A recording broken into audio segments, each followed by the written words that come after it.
Dubai में एक बड़ी अहम मीटिंग हो रही है, बल्कि मीटिंग्स हो रही हैं, नशिस्तें हो रही हैं। नवाज शरीफ साहब भी दुबई में, मरियम नवाज साहबा, बिलावल भुट्टो जरदारी, फिर साथ में आसिफ अली जरदारी साहब, इनकी आपस में मुलाकातें। खबरें आ रही हैं कि जी सीट एडजस्टमेंट का मुतालबा किया गया कि पंजाब में राजा परवेज़ अशरफ साहब, गिलानी साहब, चंद साहब, इनके ऊपर कुछ मामला जो हैं उस पर नून लीग अपना नुमाइंदा ना खड़ा करे।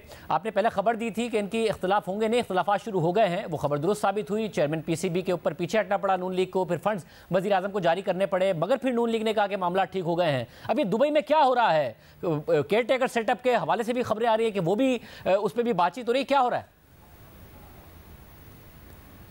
देखिए शाहिद भाई, मेरे लिए सवाल का जवाब देना बड़ा मुश्किल है। उसकी वजह यह है कि मेरे बहुत से जो कुलीग्स हैं, आपके भी कुलीग्स हैं, वो सुबह से खबरें दे रहे हैं कि फ़लाँ की फ़लाँ से मुलाकात हो गई, फ़लाँ ने फ़लाँ से मुलाकात कर ली, फ़लाँ के बारे में सीट एडजस्टमेंट का फ़ैसला हो गया और खाना तक खिला दिया एक दूसरे को। लेकिन अनफॉर्चुनेटली मेरी जब कुछ रहनुमाओं से बात हुई, मैंने पूछा कि क्या खाया फिर आज आपने? उन्होंने कहा कहाँ पे? मैंने कहा जी वो खबर चल रही थी कि आपने खाना खाया है, तो फ़लाँ के साथ खाना खाया। तो वो हंसना शुरू हो गया। उन्होंने कहा ऐसी तो कोई बात नहीं। मैंने कहा वो सीट एडजस्टमेंट, उन्होंने कहा कोई सीट एडजस्टमेंट की ऐसी कोई बात नहीं है।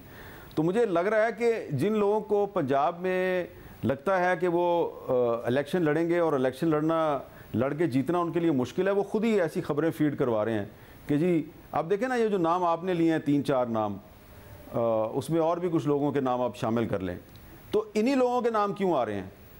इसका मतलब है कि इन्हीं लोगों ने खबर फीड की है कि जी सीट एडजस्टमेंट पे बात हुई है। सीट एडजस्टमेंट पे बात तो उस वक्त होगी जब ये तय हो जाएगा कि मुस्लिम लीग नून या PDM ने पीपल्स पार्टी और बाकी पार्टियों के साथ मिलकर इलेक्शन अलाइंस बनाना है या नहीं बनाना, और अगला वज़ीर आज़म कौन होगा। बहुत से सारे मामलात हैं। निगरान हुकूमत कब बनेगी, असम्बली को कब डिज़ोल्व किया जाएगा, ये सारे मामलात हैं। उसके बाद जाके सीट एडजस्टमेंट की बात होगी। तो बस मैं आपको सिर्फ यही बता सकता हूँ कि एक सीनियर रहनुमा के बारे में अभी थोड़ी देर पहले खबर चल रही थी कि जी उन्होंने रात को फ़लाँ सीनियर रहनुमा के साथ खाना खाया। तो उन्होंने कहा भाई कि जो खाना मैं खाता हूँ वो तो दूसरा रहनुमा वो खाना खा ही नहीं सकता। मेरा खाना और है, उनका खाना और है। मेरा जो कुक है वो उनके पास नहीं है, उनका कुक जो है वो मेरे पास नहीं है। तो हो सकता है कि हम एक दूसरे के साथ मिलके चाय पी लें, आइसक्रीम खा लें, ग्रीन टी पी लें, लेकिन खाना तो हम बिल्कुल भी नहीं खा सकते। सर, ये दुबई में मिले किस लिए हैं फिर? क्या ऐसा एजेंडा है? क्या ऐसा होने जा रहा है जिसके लिए मुलाकात कर रहे हैं? जो पाकिस्तान में इनके दरमियान कुछ मिसअंडरस्टैंडिंग्स हैं, बहुत से मामलात हैं, ज़ाहिरी बात है उनको क्लियर करने की ज़रूरत है। देखें अभी तक तो नवाज शरीफ साहब को ये क्लियर नहीं है कि 2023 में इलेक्शन होना या नहीं होना। तो अगर उनको क्लियर होगा कि इलेक्शन होना है और उन्होंने इलेक्शन कैंपेन चलानी है, फिर ही वो पाकिस्तान वापस आने की मनसूबाबंदी करेंगे ना। तो ये सारे मामलात हैं ना, इस पर सलाह मशवरे की ज़रूरत है। सारी बातें टेलीफोन पर तो नहीं हो सकती। जो खबरें हमारे साथी चला रहे हैं कि सीट एडजस्टमेंट पे भी बात हो गई है, वो खबरें बिल्कुल गलत हैं। ये कि जी फ़लाँ ने फ़लाँ को खाना खाने की ऑफ़र दी या खाना खिला दिया, ये भी सब कुछ गलत है। हाँ, कुछ अभी अलैक सलैक हुई है, सलाम दुआ शुरू हुई है, अभी तफसीली मुलाकातें बाद में होंगी।